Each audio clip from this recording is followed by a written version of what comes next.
Students, welcome back to my YouTube channel physics club by Shakti sir. आज के इस lecture में हम रोटेशनल मैकेनिक्स की एक बहुत ही इंपॉर्टेंट प्रॉब्लम को सॉल्व करेंगे कि जब रॉड हॉरिजॉन्टल पोजीशन में होती है तो रोटेशन के बाद वो वर्टिकल पोजीशन में आ जाती है, तो उसको कैसे हैंडल किया जाता है। देखो, क्वेश्चन है कि uniform rod of length L and mass m is free to rotate on a frictionless spin passing through one end. The rod is released from rest on the horizontal position. So initial situation इसकी कैसी है, वो horizontally है, rod इस situation में है, horizontally है। This is the initial position, है ना। और वो फ्रिक्शन लेस, आपने देखा एक वर्ड लिखा हुआ है यहाँ पर, फ्रिक्शन लेस। पूछा क्या है, what is its angular speed when it reaches its lowest position. तो इसकी लोएस्ट पोजीशन कैसी होगी, जब वर्टिकली ये रॉड कुछ ऐसी हो जाएगी इस तरह से, है ना, तो ये इसकी लोएस्ट पोजीशन होगी। तो हमें बताना है कि जब ये रॉड इस पोजीशन पे होगी, इस सिचुएशन पे होगी, तो इसकी एंगुलर स्पीड कितनी होगी। दैट मीन कि ओमेगा का वैल्यू क्या होगा, what is the value of omega in this situation. हम सबको पता है बेटा कि जो सेंटर ऑफ मास होता है यहाँ कहीं लाई करेगा, तो मैं total mass of the rod यहाँ लिख रहा हूँ, राइट।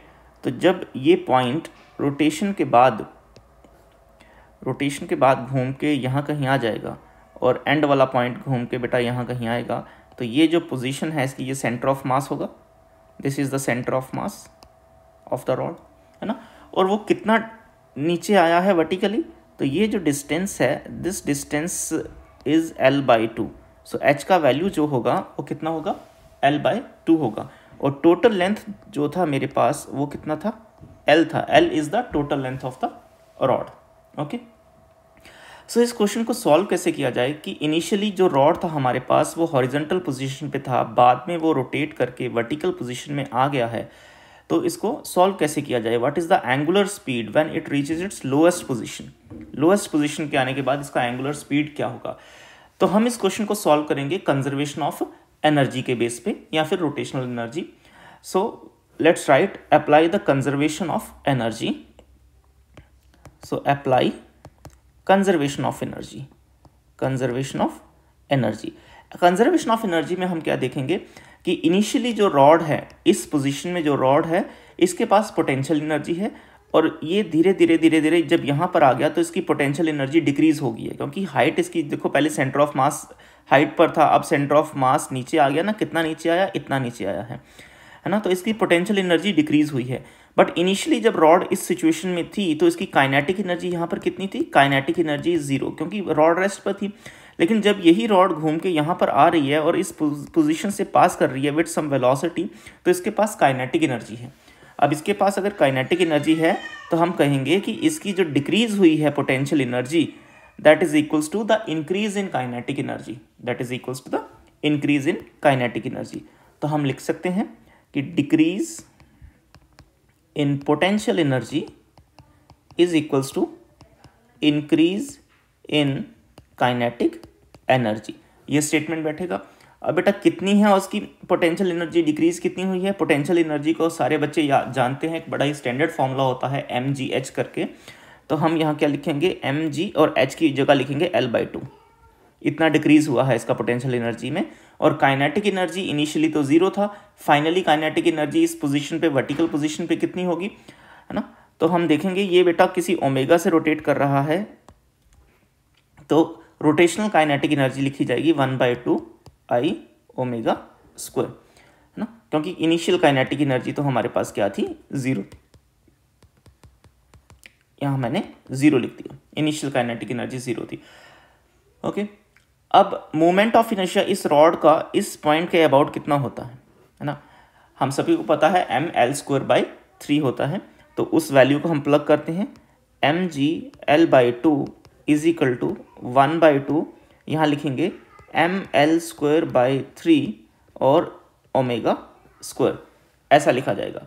अब कुछ टर्म्स यहाँ पर कैंसिल होंगी, उन टर्म्स को हम कैंसिल कर देते हैं, है ना। 2 से 2 कैंसिल हो गया, एक L वाला टर्म कैंसिल हो गया। तो यहाँ से हम ओमेगा का कैलकुलेशन देख लेते हैं कि ओमेगा कितना आएगा हमारे पास। तो ओमेगा आएगा, so omega square is equal to 3g/L, ये वैल्यू आएगा। So omega is equal to nothing but square root of 3g/L। So this is the value of omega. ठीक है, ये इसका एंगुलर स्पीड है जो कि पार्ट ए में पूछा गया है। What is its angular speed when its reaches its lowest position. So this is our answer for part ए।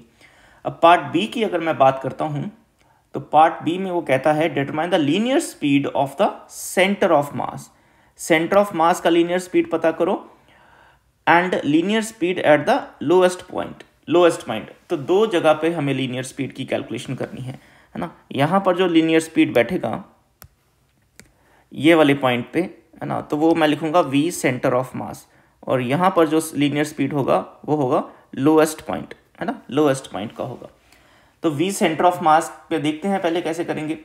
बहुत ही आसान सा तरीका है, हम सारे बच्चे जानते हैं कि लीनियर स्पीड जो होता है ना, वो क्या लिखा जाता है, v = r ओमेगा। बस इसी फॉर्मूले का हमने यूज़ करना है। r कितना होगा बेटा, रेडियस कितना होगा जब ये घूम रहा है तो, है ना, सेंटर ऑफ मास के लिहाज से देखें तो ये रेडियस है, क्योंकि ये सर्कल बनेगा ना, तो ये इसका रेडियस होगा L/2। सो यहाँ पर r कितना लिखेंगे हम, r = वेयर r = L/2, इतना लिखा जाएगा।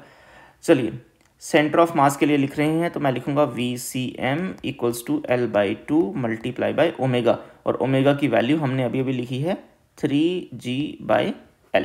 इसको आप स्क्वायर रूट के अंदर भी ला सकते हैं। तो स्क्वायर रूट के अंदर जब आप इसको लिखोगे तो ये आ जाएगा 3Lg/4, ऐसा लिखा जाएगा, है ना। 4 को आप स्क्वायर रूट के बाहर लेके जा सकते हैं तो 1/2 लिखा जाएगा। सो VCM = √1/2 3gL, इतना वैल्यू आ जाएगा, राइट। अब मुझे लोएस्ट पोजीशन का भी स्पीड निकालना है ना, लोएस्ट पॉइंट का भी स्पीड कैलकुलेट करना है। तो same VL = R omega, but इस सिचुएशन में R का वैल्यू L हो जाएगा, क्योंकि लोएस्ट पॉइंट का निकाल रहे हैं। लोएस्ट पॉइंट का जब कैलकुलेशन करेंगे तो ये आएगा लोएस्ट पॉइंट, तो ये R हो जाएगा पूरा का पूरा, length of the rod. So V at the lowest position = L omega. L का ओमेगा का वैल्यू प्लग करते हैं बेटा यहाँ पर। ओमेगा का वैल्यू मेरे पास क्या था, 3g/L। L को स्क्वायर रूट के अंदर अगर मैं लेके जाता हूँ तो ये हो जाएगा L² 3g/L। एक L वाला टर्म कैंसिल हो जाएगा, राइट। तो फाइनल हमारे पास जो VL आएगा that is equals to √3gL, right, ये आएगा। अब आप दोनों को एनालाइज करें, अगर हम दोनों रिजल्ट्स को, एक रिजल्ट ये है, एक रिजल्ट ये है मेरे पास, अगर मैं दोनों को एनालाइज करता हूं तो मैं क्या देखता हूं कि यहाँ पर भी √3gL है, यहाँ पर भी √3gL है, लेकिन यहाँ पर हाफ भी है, यहाँ पर हाफ नहीं है। तो क्या कंक्लूजन निकलता है कि जो लोएस्ट पॉइंट का लीनियर स्पीड होगा that is equals to 2 times of linear speed of centre of mass, है ना, ये रिजल्ट निकला। सो आज का लेक्चर पे हमने यही क्वेश्चन डिस्कस करना था। मिलते हैं नेक्स्ट लेक्चर में। Till then bye bye.